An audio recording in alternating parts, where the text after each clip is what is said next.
От 2 години насам кредитоискателите, изтеглили кредити в швейцарски франкове, се оплакват от нарасналите вноски и невъзможността да изплащат кредитите си в тази валута. Но въпреки това повечето клиенти някак си стоически издържат на това повишение и продължават да погасяват задълженията си.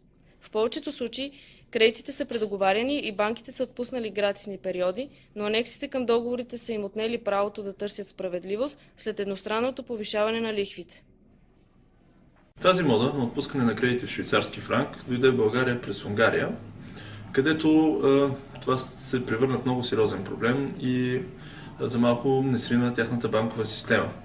До такава степен беше сериозен този проблем, че се наложи гласуване на специален закон, който да регламентира изплащането на кредити в швейцарски франк. В България банките, които най-активно предлагаха този вид кредит, са Булбанк, Пиреус и Пощенска банка. Какво реално са случи?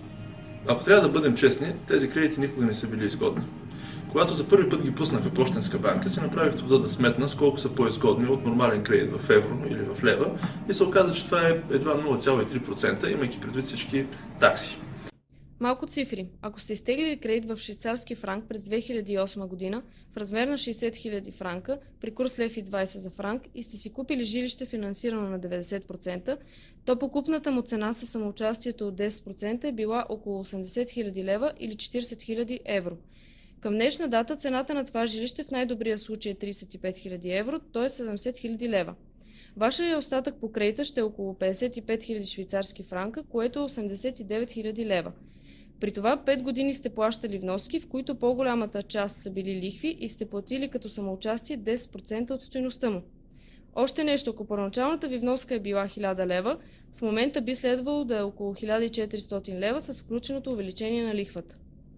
Естествено, банките искаха да отпускат кредити в стабилна валута, която да им гарантира получаване на реални приходи, без да се отчита инфлацията. И такава валута беше швейцарският франк. Той все още е стабилен, дори доста стабилен и е вързан за определен период от време с еврото, по фиксиран курс.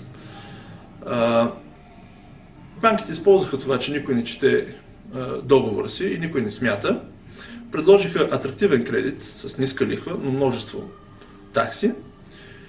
И с подходящата реклама привлякоха над 1500 кредитоискатели в такъв вид кредит.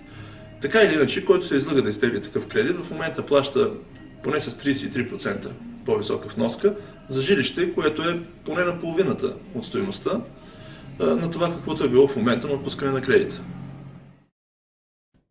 Колкото по-късно вземете това решение, толкова повече пари ще сте изгубили. Естествено, не и без да се подготвите предварително, така че банката да не може да ви притиска в последствие. Много хора предоговориха кредитите си от швейцарски франк в друга валута при уж по-добри лихви. Дали обаче това не е поредната заблуда? Момента, в който ще разберете, че това не решава проблема ви, не е далеч.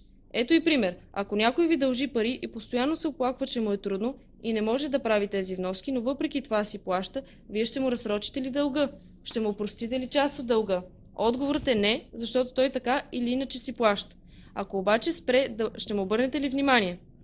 За съжаление, така действа банковата система. Няма да ви обърнат внимание, докато не създадете проблем, а най-лесно това става, като съзнателно спрете да изплащате кредита си. С други думи, сметката ви не излиза, ако трябва да плащате кредита си в швейцарски франк, но това естествено си е лично решение на всички 1500 души, които са теглили такива кредити.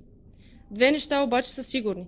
Първо, плащате двойно за имота, който сте купили, и второ, няма да ви обърнат внимание, докато не спрете да изплащате вноските си.